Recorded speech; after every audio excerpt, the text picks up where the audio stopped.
Well, everybody doesn't win. And the sooner you wake up to that biology is ruthless, man, then you get a little fear in you.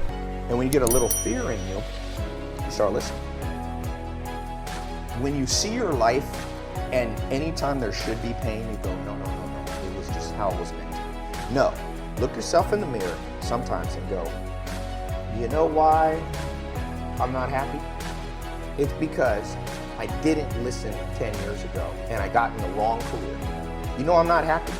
Because I married the wrong damn person. It wasn't meant to happen. Yes, everything happens for a reason. You made a bad choice, but it didn't have to be that way. And the second you build up pain, and this, by the way, is not my opinion. If you talk to guys like Dr. David Price, top 10 most cited psychologist in history, okay? He's one of my main mentors. He told me, I said, do adults shame? We do all this self-help videos and podcasts. I said, am I wasting my time? He goes, yeah, kind of.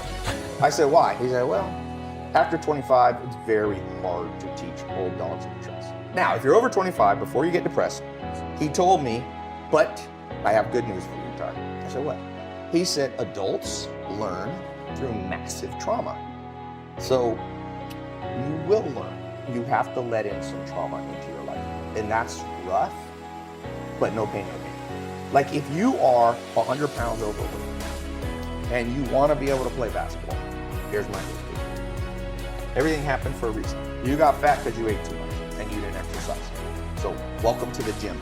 In the first year is going to be hell, but that pain, hopefully, will reprogram your brain. And every time you want to eat that nasty thing, go, wait, I don't want to go through that pain. So I think one of the myths of society is we won't let pain in. We just excuse it all away. Like, no, that was meant to happen. Oh, you wasted 20 years of life married to the wrong person in the wrong career? It was meant to happen. Where's the people who go, you fucked up, dude. You wasted 20 years and you will never get it back. You better go in your room and cry. And the truth is, you only learn as an adult. Unfortunately, most people can only change from after.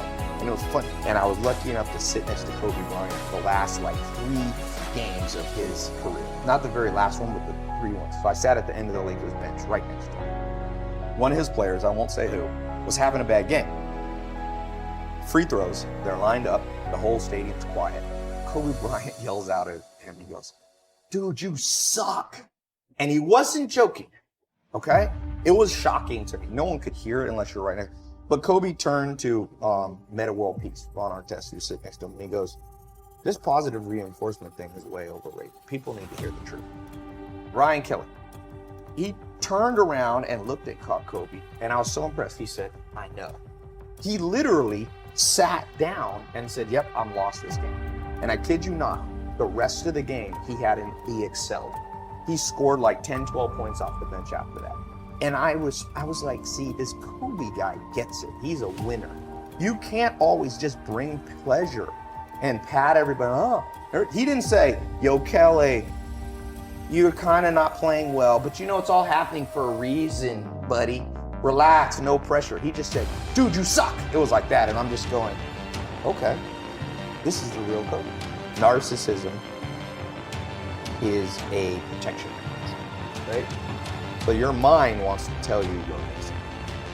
It makes you its bitch.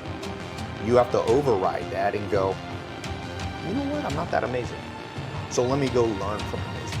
If school system can find all the 14-year-olds and find out what they admire, right? It's the reason I show Lamborghini and Ferraris. I got a lot of young followers. And you know what 19-year-old guys like? Lamborghinis and Ferraris. So I show that part of my life because then they listen to others. So first you got to lead by inspiration. This has been proven over. You cannot pound stuff into people's brain. People actually do the opposite. When parents tell their kids, you got to read, nobody reads. But if I show a Lamborghini and Ferrari, which is the reward that people want, and then people go, how do you get it? I said, see all these books, I read them and put it. Then people, I have more school kids reading books, I think, than anyone in history. I don't say that cocky. I'm telling you, it astounds me because all I had to do was put up a video with Lamborghinis.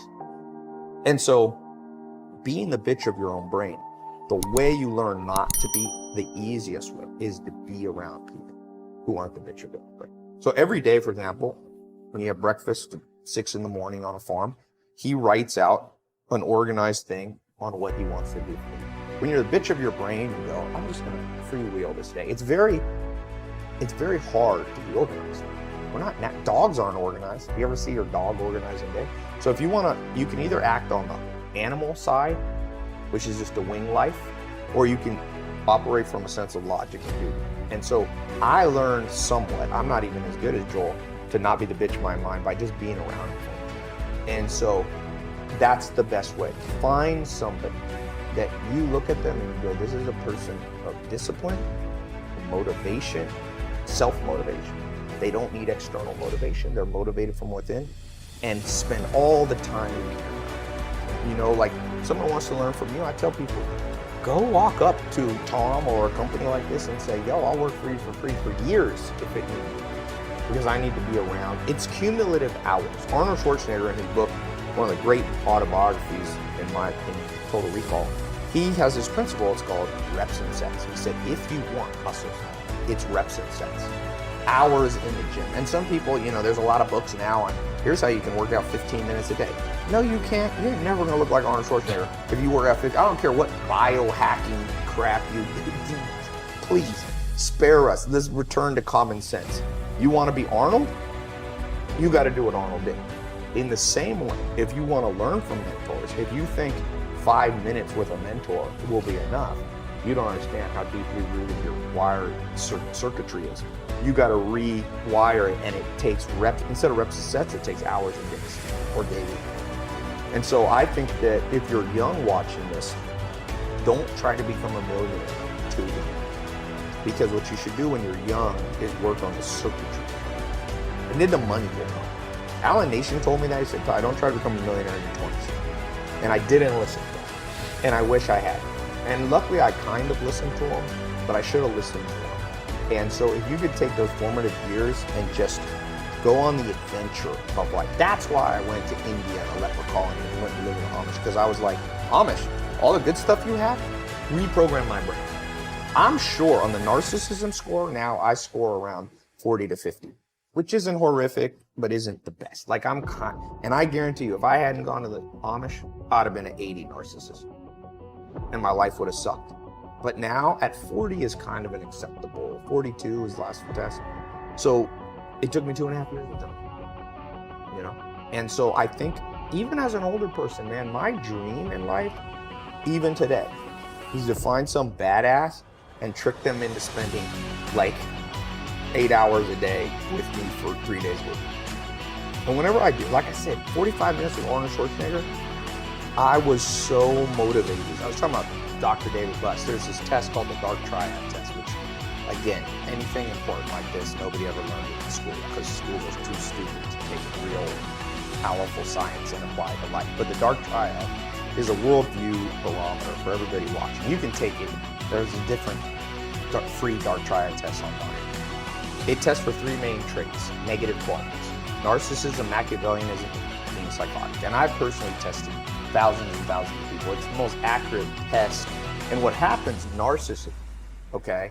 One of the symptoms of a narcissist, it's not just like, ooh, I like to look in the mirror, right? That's what we think of narcissism. One of the classic symptoms is very thin skin. They're always offended. If you have a friend that anything you say constructively, they fall apart, it's almost always narcissism. Even if they're introverted, there's multiple forms. There's introverted narcissism, extroverted, exploitative, all these different sub-facets of narcissism. But we live in a society that's very narcissistic. You're told like, oh, everybody's a winner. No, not everybody's a winner. That's like saying everybody's blonde. There's a definition of what blonde is. Blonde is like this yellowish hair. So you lose meaning when you start going, everybody's blonde. Well, everybody doesn't win.